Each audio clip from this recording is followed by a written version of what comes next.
This is 99% Invisible. I'm Roman Mars.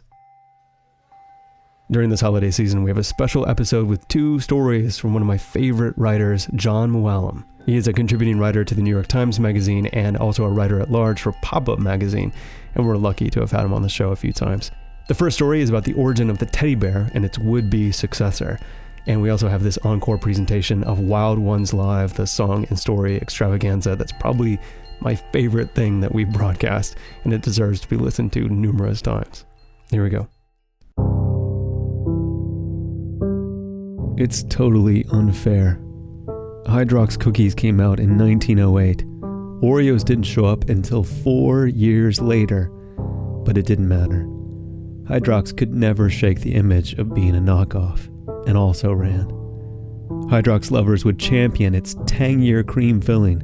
Vegetarians would praise them for being cruelty-free, while America's favorite cookie, the Oreo, contained animal lard until the mid-90s. As a consumer product, it's just not up to you. Sometimes you're deemed the mighty transformer, and sometimes you're the loathsome GoBot. One shall stand, and one shall fall. It's capricious who wins. Swiss cake roll versus ho-ho, Twizzler versus Red Vine. Maybe yours was the first family on the block with the technologically superior Betamax player, only to be overwhelmed by the mediocre VHS tape.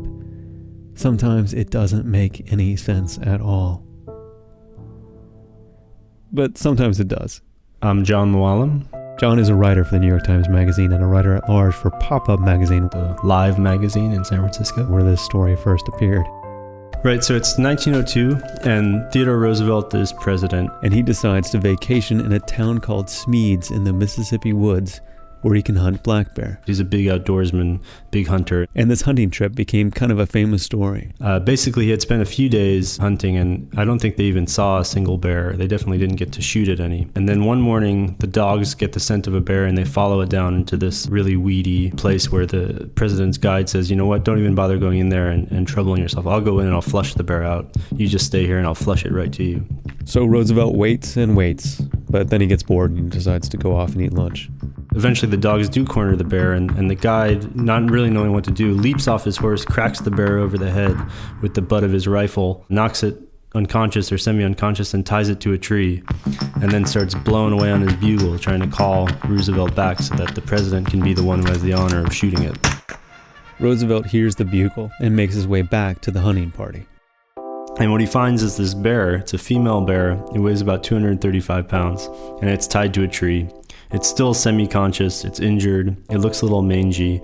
It's actually probably about half as heavy and big as it should be, but there's been a real drought going on in the area. The bear looks pathetic, and Roosevelt takes pity on it. He decides that it's unsportsmanlike to shoot this thing. You know, he's not going to do it, and he doesn't want anyone else to do it either. So he lowers his gun, and in this sort of merciful moment is, word of this spreads, and a political cartoonist draws a cartoon of the moment of him, showing the bear this mercy. And the way the cartoonist draws the bear is almost like a little Labrador puppy or a golden retriever puppy. It's sort of on its butt and its hind legs, and it's got these big round perked up ears, almost like Mickey Mouse, and these big wide eyes, and it's staring at the president, waiting to see what its fate will be.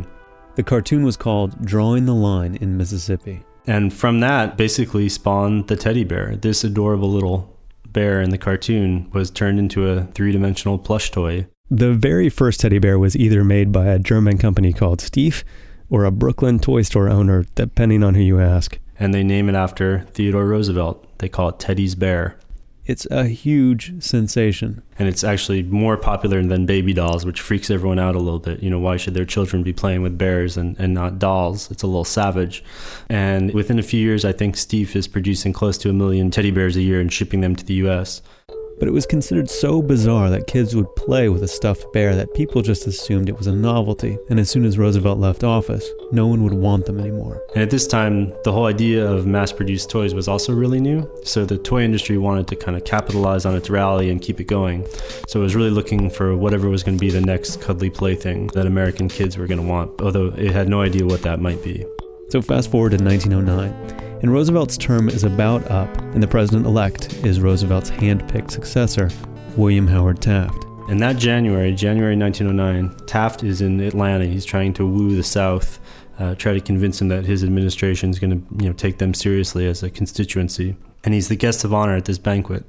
And the Chamber of Commerce in Atlanta decides it's going to serve him the truest, most unpretentious Southern dish around. It's something that a writer of the time, I found this little book about Southern food from the time, calls it the Christmas goose of the Epicurean Negro. The meal was possum and taters. And what it was an opossum would be roasted on a bed of sweet potatoes and then presented whole on a platter with its head on, its tail on, and often you'd get a smaller little sweet potato crammed between the animal's teeth. 50 teeth. By the way, 50 teeth is apparently the most teeth of any North American mammal.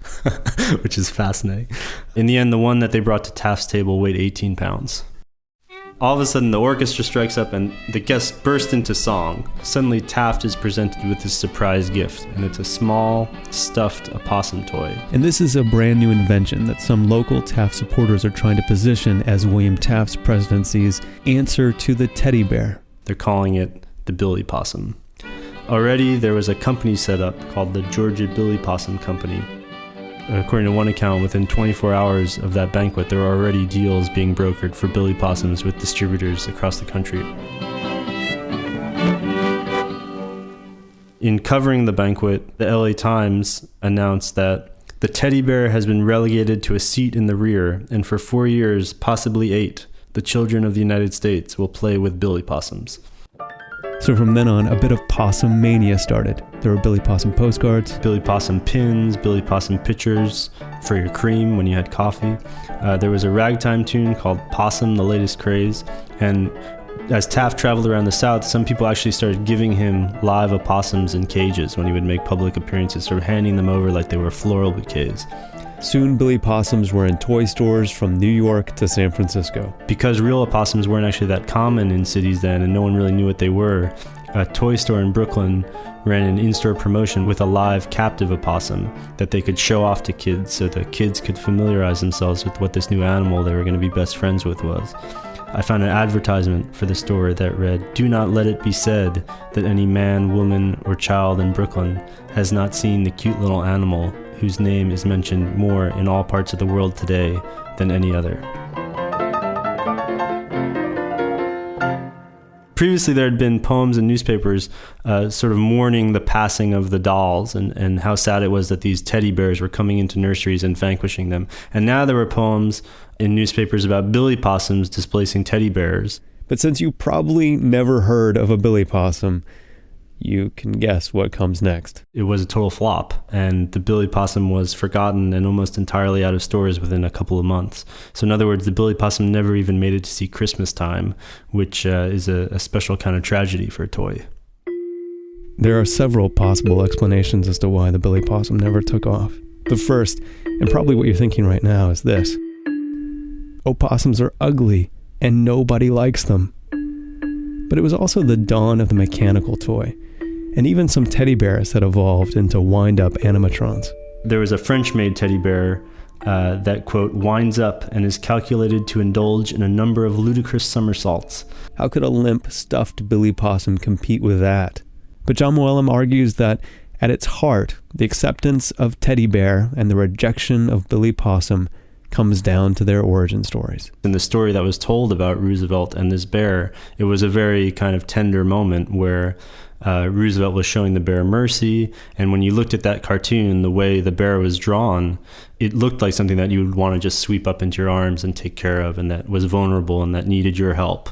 It looked like a teddy bear as we know it, although no one knew it at the time. The story with Taft, it didn't give it anything else. Taft ate his opossum for supper, and he ate a lot of it, and he ate so much that after his first several helpings, a doctor seated nearby apparently passed him a note suggesting that it might be a good idea if he slowed down a little. Taft even bragged to reporters the next day about how much possum he consumed. "Well, I like opossum, and I ate very heartily of it last night, and it did not disturb in the slightest my digestion or my sleep." The possum was vulnerable, I guess, splayed out on a bed of taters, but you're not exactly rooting for it. I started feeling really bad for Taft, who, the more I read a little bit about him, he was this totally colorless politician, and he didn't actually even want to be president by some accounts. He was sort of strong-armed into it by Roosevelt, and he never really measured up to Roosevelt's charisma and charm. I mean, Roosevelt was the kind of guy who, no matter what he did, history seemed eager to glorify him for it. Case in point, the messed up thing about the famous story of Teddy's bear on that hunting trip in Mississippi is it isn't even the whole truth. You have to remember that Roosevelt was a hunter. He was there to hunt bears. He wasn't a PETA activist or something like this. While he did show the bear mercy, it was a very particular kind of mercy. After he refused to shoot it, he said, "Put it out of its misery." And then one of his hunting buddies came in and slit the bear's neck open with a knife. They carried the bear's body back to camp over the back of a horse, and they basically ate off it for the next several days. And on the last night of their trip, they finished it off. They roasted its paws, and I kid you not, they ate the paws with a side of possum and taters. So that's why you will never cuddle up with a Billy Possum. Just like you will never watch a Betamax tape or travel to Gobatron with Leader 1, and you will never again dunk a Hydrox cookie. Man, I miss Hydrox cookies. Well, they were really tasty. We have one cardinal rule on 99% Invisible. No cardinals. Meaning we don't deal with the natural world, only the built world. So when I read John Mooallem's brilliant book called Wild Ones, a sometimes dismaying, weirdly reassuring story about looking at people looking at animals in America, I didn't think I'd ever do an episode of 99% Invisible about it. I just read it for fun. But then I saw John perform stories from the book live with musical accompaniment, and I thought, I need to put this on the radio. I still call this radio. Anyway, what you need to know about Wild Ones is that it isn't a book about nature. It's a book about how we fit nature into our modern lives. Wild Ones is about the cutesy stuffed animals, the eco tours, and the Byzantine methods of conservation that evolve when our experience with wildlife goes from something natural to something designed. Human-animal interaction has become a designed experience, and the story of that transition, as the title of the book suggests, is sometimes dismaying and also weirdly reassuring. John Mooallem is friends with the band Black Prairie, and as he was writing the book, they concocted this idea of the band creating a soundtrack to the book, and the result was an extended EP called Wild Ones, a musical score for the things you might see in your head when you reflect on certain characters and incidents that you read in the book. The writer and the band then went on a short tour with the song and story extravaganza that I'm going to play for you today. When I saw them perform this live in San Francisco, I freaked out. It was so good, and I accosted them in the dressing room and said, "You have to let me share this with my audience." So here it is, and here we go.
It happens every summer.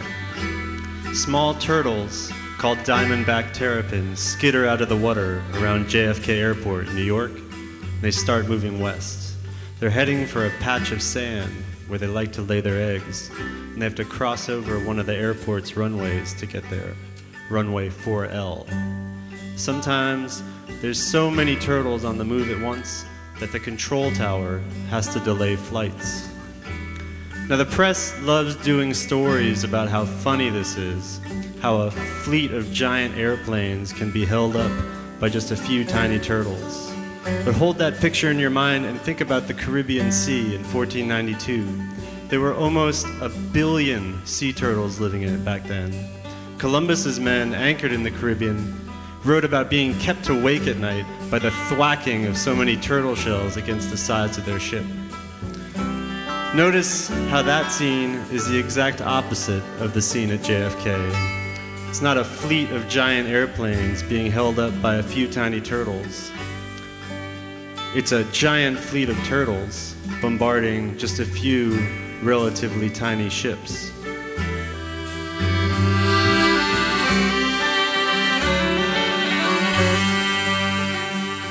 So I wrote this book about people and wild animals in America, and it only really started because I wanted to show my daughter endangered species in the wild before they disappeared. Like a lot of people, I think, I felt this pang. I knew that all around us, beautiful parts of the world are expiring. And I also knew that people in the future, they might not even notice. For them, a world without whales or wilderness might feel normal. I wanted to counteract that forgetting that's bound to take hold over time. This forgetting has a name. Scientists call it shifting baseline syndrome. It means that all of us accept the version of the world we inherit as normal. Over the years, we watch forests get logged or animals disappear, but when the next generation comes along, they accept that depleted version of nature as their normal. It's hard to zoom out, really feel the changes that are stacking up across the generations. I can't even imagine what an ocean filled with 1 billion sea turtles must feel like. Last winter, I was in Hawaii, and I saw 3 sea turtles, and I flipped the out. I felt like I was in Eden.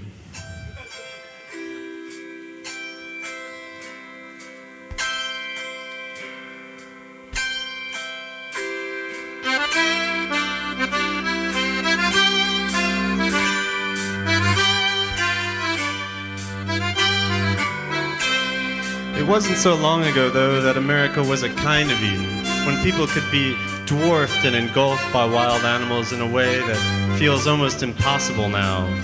In the late 1800s, trains would sometimes have to stop for 4 or 5 hours as streams of buffalo moved across the tracks. Occasionally, a stampede would batter into the side of a train, derailing it. A witness described one of these scenes, 1871 in Kansas. Each individual of buffalo went at it with the desperation and despair of plunging against green locomotive cars, just as blind madness chanced to direct it. After having trains thrown off the track twice in 1 week, conductors learned to have a very decided respect for the idiosyncrasies of the buffalo. This man's name was William Temple Hornaday. He was a bombastic Midwesterner with an elaborate mustache. Hornaday was head taxidermist at the Smithsonian, and he traveled the globe hunting exotic animals and stuffing them for the museum. In India, after he took down an elephant, he climbed atop the carcass and popped open a bass ale. Once, he trapped an orangutan, named it Little Man, and gave it to Andrew Carnegie as a pet. It sounds weird, but for Hornaday, killing these animals was a kind of conservation. He believed by stuffing them, he was preserving endangered species and for the future generations that might not know them after they were gone. Through taxidermy, he could make them immortal. In 1886, Hornaday looked west and saw that Americans were killing so many buffalo so rapidly that the prairie was almost empty. He figured there were maybe less than 300 buffalo left in the wild, and so he did what he thought was the most helpful and logical thing. He lit out for Montana to killed several dozen of them.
Hornaday shot 25 buffalo in Montana, and he built the best-looking ones into an exhibit at the museum. He gathered them around a fake watering hole, looking forlorn. But from there, his thinking evolved. He realized he was basically just a funeral director, embalming the species that America was exterminating. It occurred to him, what if we actually tried to keep these animals alive? And so he became one of America's first real wildlife conservationists, an activist, a lobbyist, a celebrity. America was killing every conceivable kind of animal in their way, and Hornaday stood up for all of them, from icons like the grizzly to lowlier, less majestic things like the squirrel. A live squirrel in a tree is poetry in motion. We ask every American to lend a hand to save the silvertail. There was really only one animal on the continent that Hornaday wasn't worried about. It would seem too mighty to be brought down by men with guns, and it lived in a cold and brutal wilderness that men couldn't possibly take over. The polar bear is the king of the frozen north. It's not very probable that the polar bear will ever be exterminated by man. That's Hornaday, writing in 1914. Back then, no one could have imagined a problem as abstract as climate change. But think about how quickly climate change has changed the polar bear's reputation in our minds. It's gone from bloodthirsty man-killer to delicate, drowning victim. 200 years ago, Arctic explorers wrote about polar bears leaping into their boats and trying to eat them, even if they lit the bear on fire. But recently, when I went to the tiny northern town that calls itself the polar bear capital of the world, Martha Stewart had just arrived to film the animals for her daytime show on the Hallmark Channel.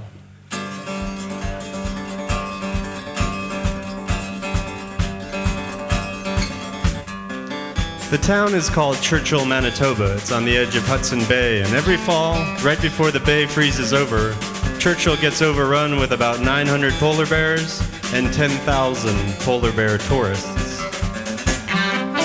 Bears routinely wander into town. They like hanging out at the elementary school, especially. Folks can call 675-BEAR, and a squad of Bear Patrol officers will come chase the animals back onto the tundra in their trucks. Bears that won't budge are tranquilized and shipped out to a Quonset hut near the airport. Once this so-called polar bear jail fills up, each animal is drugged again and airlifted one at a time to an area north of town. Crowds of tourists come out to watch these bear lifts, and I went to one myself.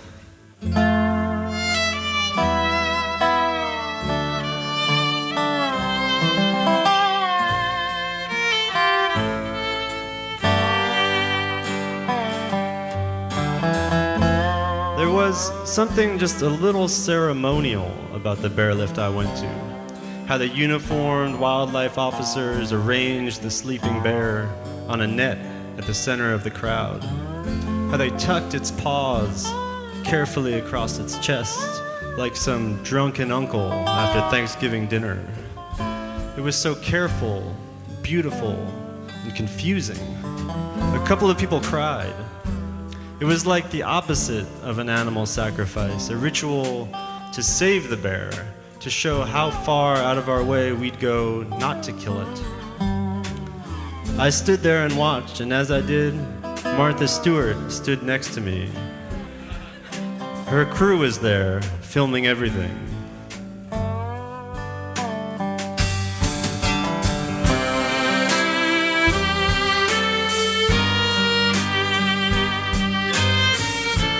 Honestly, it's a breathtaking thing to watch, a polar bear flying away. All of a sudden, the helicopter started to churn. The edges of the net lifted.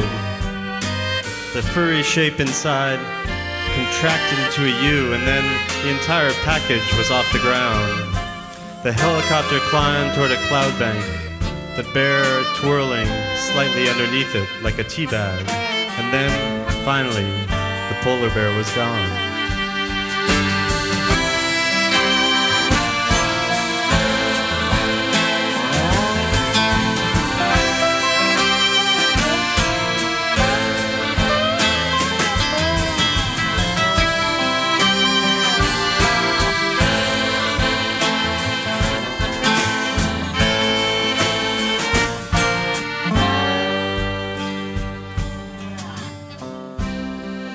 Yeah, I know. Airlifting polar bears. Strange. No one could have imagined it would come to this. But the way we help animals now has evolved into a surreal kind of performance art. We carry migrating salamanders across busy highways. We monitor pygmy rabbits with drones. At Cornell, scientists breeding endangered peregrine falcons were a specially made receptacle they called the copulation hat, coaxed a bird named Beer Can to ejaculate on their heads several times a day, every day, for much of the 1970s. See, this is another baseline that shifts over time, the lengths we're willing to go. Each generation does what would have looked like fighting for a preposterous lost cause to the one before it, and then each generation comes along anew and does a little bit more than that. And on it goes, humanity strapping on the proverbial population hat again and again and again. Consider the story of George and Tex. In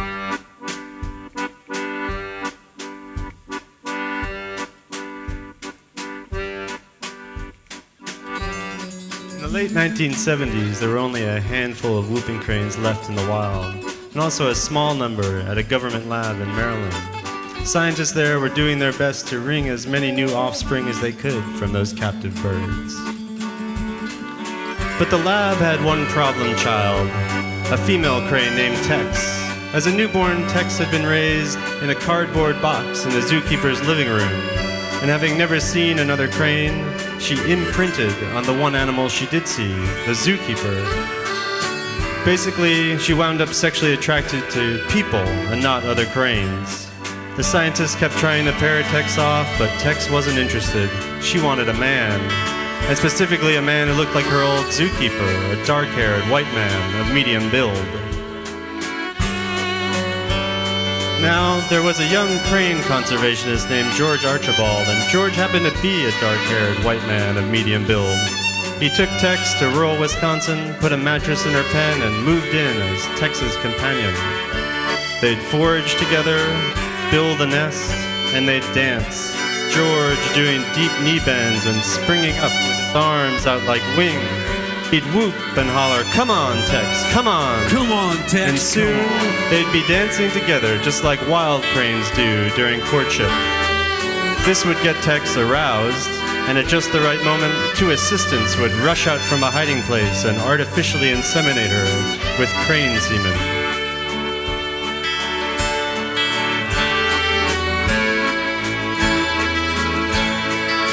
George did all this for 3 years, living with Tex for months at a time because the eggs she kept laying were infertile. The man and crane would start out after dawn, they'd go for a walk, and they'd dance. They'd dance, and they'd dance, and they'd dance.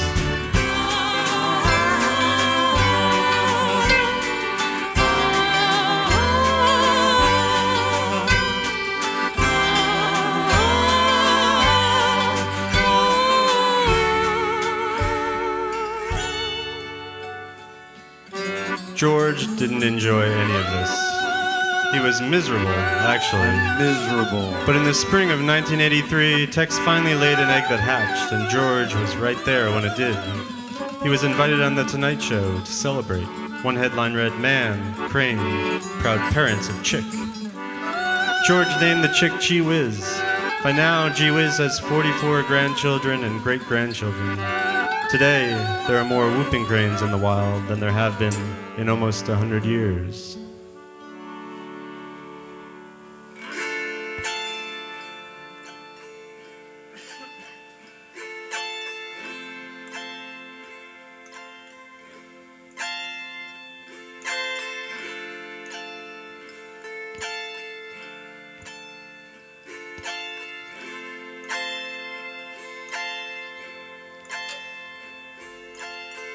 William Temple Hornaday, the taxidermist, died in 1937.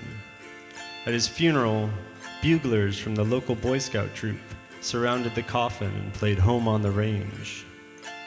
20 years later, workers at the Smithsonian were dismantling Hornaday's buffalo exhibit, the one he built after the hunt in Montana, the one he thought would last forever. They found a rusty box buried in the fake ground. Inside was a letter. It was from Hornaday, written to his future successor at the museum. Dear sir, when I am dust and ashes, I beg you to protect these specimens from the deterioration and destruction. At last, the game butchers of the Great West have stopped killing the buffalo. All the buffalo are dead.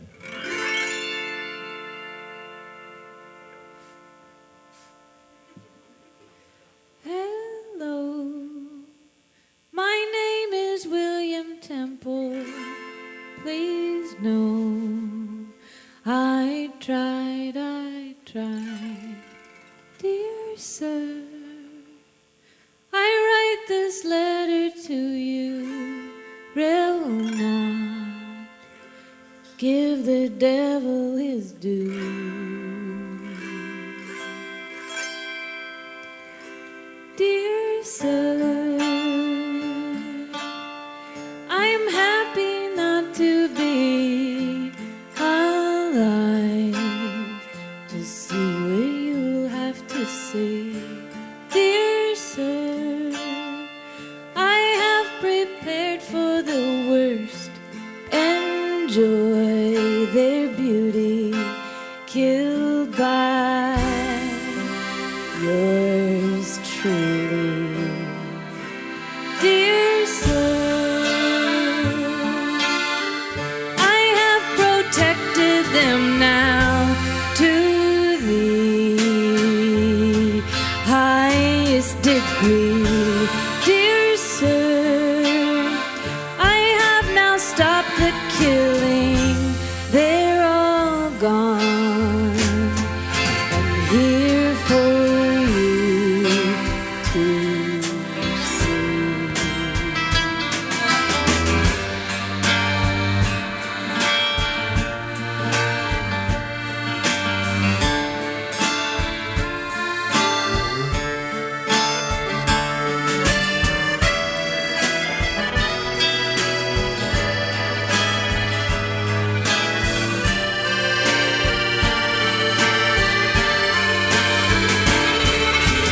Home, give them a home.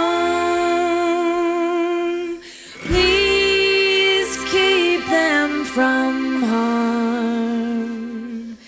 Home, give them a home. I am dust and bone. You can move faster than the wild ones can.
course, Hornaday had written that pessimistic letter in 1887 when he was still just a young taxidermist.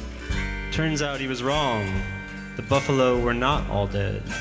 And in the years to come, he actually played a big role in helping to save them. Lots of other species too. But it was hard for him to focus on those successes. He'd lost so many more battles than he'd won. By the end of his life, he turned bitter, disillusioned. I tried to inject the courage into the hearts of men, but today, I think that speaking generally, civilized man is an unmitigated ass. Like all of us, his imagination was hopelessly trapped in its own moment, its own lifetime. It could only see the world through the tiny keyhole of the present. Dear sir,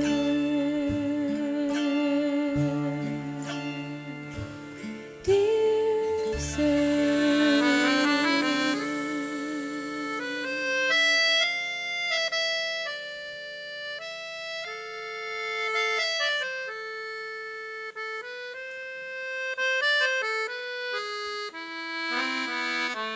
So, where does that leave us then, in our present? Maybe all any one of us can do is push against the baseline as it shifts. We can be a tiny counterweight. We weigh almost nothing, but generation after generation, that weight adds up.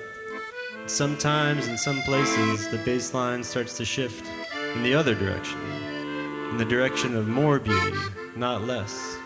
But that happens incrementally too, and it can be hard to notice. So, picture that scene at JFK again, all those turtles. When Hornaday was born, they were close to extinction, being hunted because they tasted so good in soup.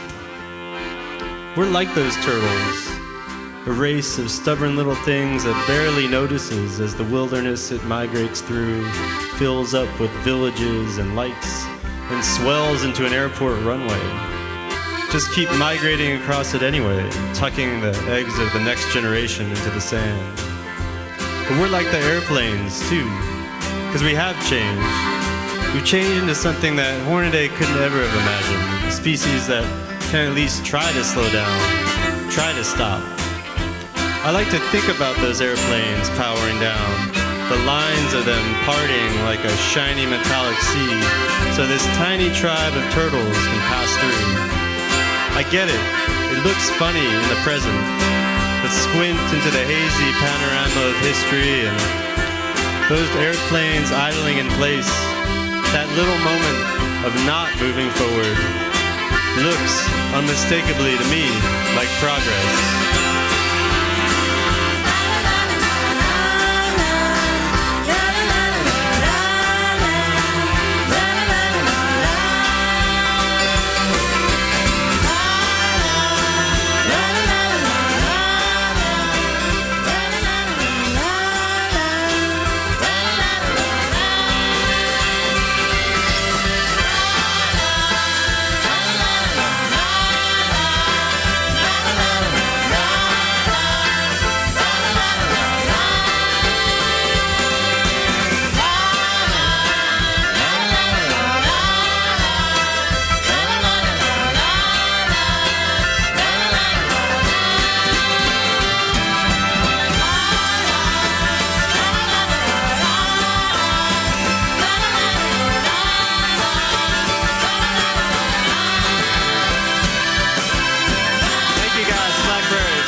That's John Mooallem. We're going to take a break and be right back. Thanks so much.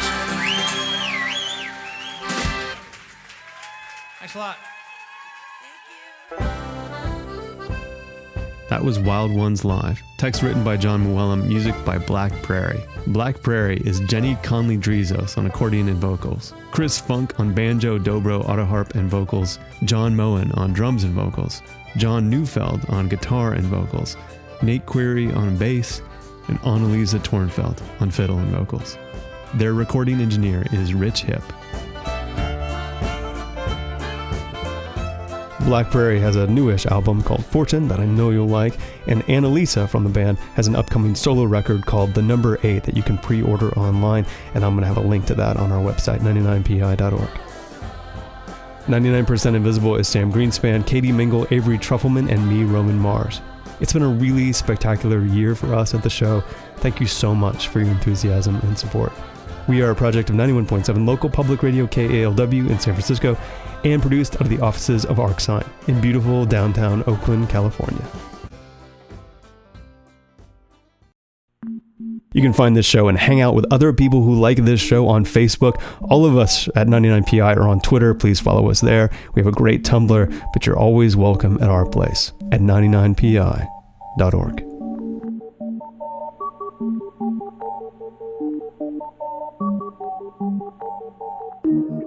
Radiotopia.